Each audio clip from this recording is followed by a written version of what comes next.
Hey guys, ఈరోజు మనం రామలింగేశ్వర స్వామి దేవాలయానికి వెళ్తున్నాం. ఈ రామలింగేశ్వర స్వామి దేవాలయాన్ని కీసరగుట్ట అని కూడా పిలుస్తూ ఉంటారు.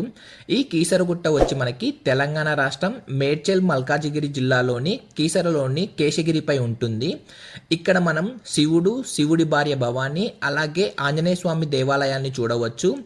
హైదరాబాద్ నుండి సుమారు 30 కిలోమీటర్లు అలాగే ఐసిఐఎల్ నుండి 12 కిలోమీటర్ల దూరంలో ఈ దేవస్థానం మనకు ఉంటుంది. కార్తీక మాసంలో అలాగే మహాశివరాత్రి టైంలో ఇక్కడికి లక్షల మంది భక్తులు వస్తూ ఉంటారు. అసలు ఈ దేవాలయానికి శ్రీరాముడికి, శివుడికి, ఆంజనేయ స్వామికి ఉన్న సంబంధం ఏంటి? ఈ గుట్టకు కీసరగుట్ట అని పేరు ఎలా వచ్చింది? అలాగే పూర్వం ఈ కీసరగుట్టని ఏమని పిలిచేవాళ్ళు? ఇలాంటి ఎన్నో ప్రశ్నలకు ఈ వీడియోలో సమాధానం దొరుకుతుంది. సో వీడియో ఎక్కడ స్కిప్ చేయకుండా లాస్ట్ వరకు చూడండి. అలాగే మన ఛానల్ని ఎవరైనా ఫస్ట్ టైం చూస్తున్నట్లయితే సబ్స్క్రైబ్ చేసుకోండి. అండ్ ఈ వీడియో మీకు నచ్చినట్లయితే లైక్ అండ్ కమెంట్ చేయండి. ఇక లేట్ చేయకుండా వీడియోలోకి వెళ్ళిపోదాం. Let's go. ఇప్పుడు మనం ఈ దేవాలయం యొక్క స్థల పురాణం గురించి తెలుసుకుందాం. మనందరికీ తెలుసు, సీతామాతను వధించినందుకు ఆ శ్రీరాముడు రావణాసురుణ్ణి చంపడం జరిగింది. ఆ శ్రీరాముడు ఆ రావణుని చంపిన పాపానికి ప్రాయశ్చిత్తంగా ఈ ప్రదేశంలో శివలింగాన్ని ఏర్పాటు చేశాడని పురాణాలు కథలు చెబుతున్నాయి. దీనికోసం కొండలు, పచ్చదనం చుట్టూ ఉన్న ఈ అందమైన లోయని ఎంచుకొని వారణాసి నుండి శివలింగాన్ని తీసుకురావాలని చెప్పి హనుమంతుడికి చెప్పడం జరిగింది. హనుమంతుడు రావడానికి ఆలస్యం అవ్వడంతో శుభగడియలు సమీపిస్తున్న సమయంలో శివుడు స్వయంగా శ్రీరాముడి ముందు ప్రత్యక్షమై శివలింగం ఇవ్వడం జరిగింది. ఆ శివలింగాన్ని ఈ ప్రదేశంలో ప్రతిష్ఠించడం జరుగుతుంది. అందుకే ఈ ఆలయంలో ఉన్న శివలింగాన్ని స్వయంభులింగం అని అంటారు. శ్రీరాముడు ప్రతిష్ఠించినందువల్ల ఈ దేవాలయానికి రామలింగేశ్వర స్వామి దేవాలయం అని పేరు వచ్చింది.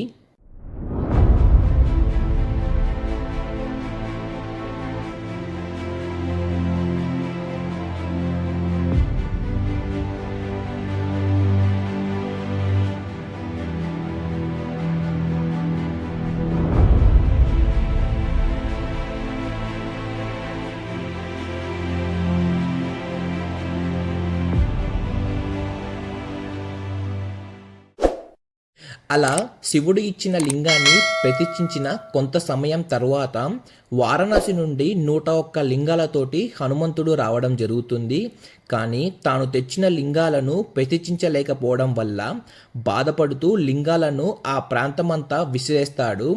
ఇప్పటికీ మనం ఆ ప్రాంతంలో చెల్లాచెదురుగా పడి ఉన్న శివలింగాలను ఇప్పటికీ మనం ఆ ప్రదేశంలో చూడవచ్చు.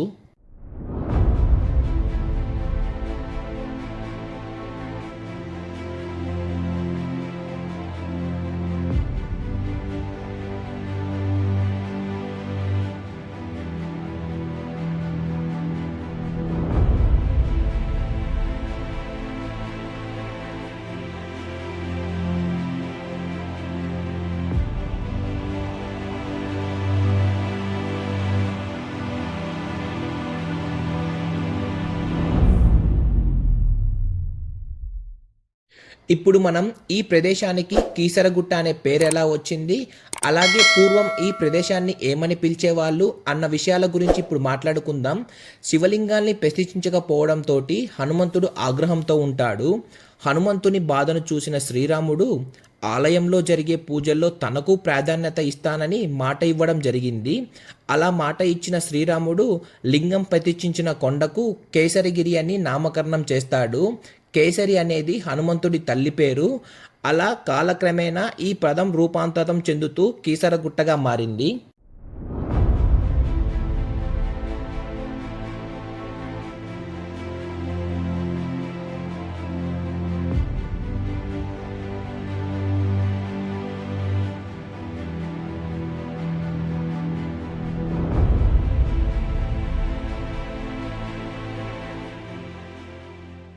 ఈ ఆలయ పరిసరాల్లో పురావస్తు శాఖ తవ్వకాలు జరిపింది.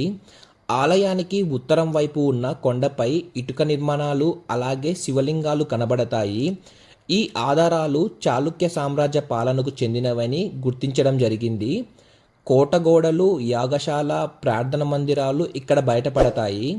జైన మతం అలాగే బౌద్ధ మతం సమకాలంగా అభివృద్ధి చెందినవని చెప్పి పురావస్తు శాఖ వాళ్ళు నిర్ధారించడం జరిగింది.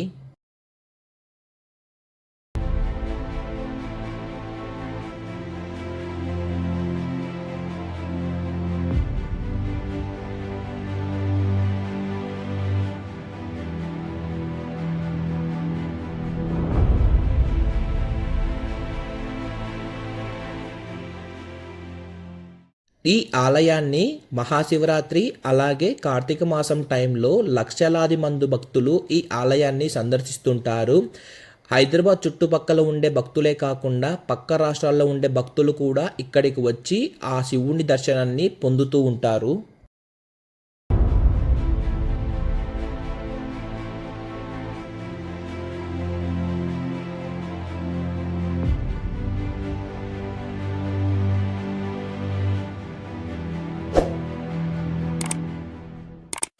ఇక్కడ మనం చూస్తున్నది ఆంజనేయ స్వామి దేవస్థానం. ఈ ఆంజనేయ స్వామి దేవస్థానం పక్కనే మనకి 50 అడుగుల విగ్రహంతో ఆంజనేయ స్వామి విగ్రహం ఉంటుంది. సో తప్పకుండా ఈ విగ్రహాన్ని దర్శించడం మర్చిపోకండి. చూడడానికి స్వయంభుగా వెలిసినట్టు మనకి కళ్ళకు కట్టినట్టు కంటి ముందు కనబడుతుంది.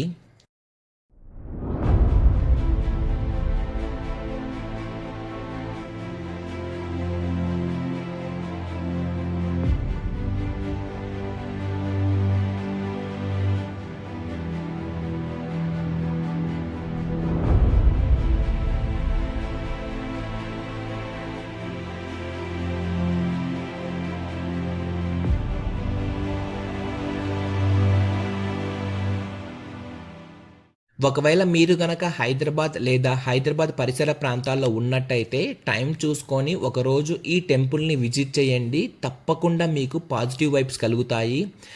ఈ వీడియో మీకు నచ్చిందని అనుకుంటున్నాను. ఒకవేళ ఈ వీడియో మీకు నచ్చినట్టయితే లైక్, షేర్ అండ్ సబ్స్క్రైబ్ చేయండి.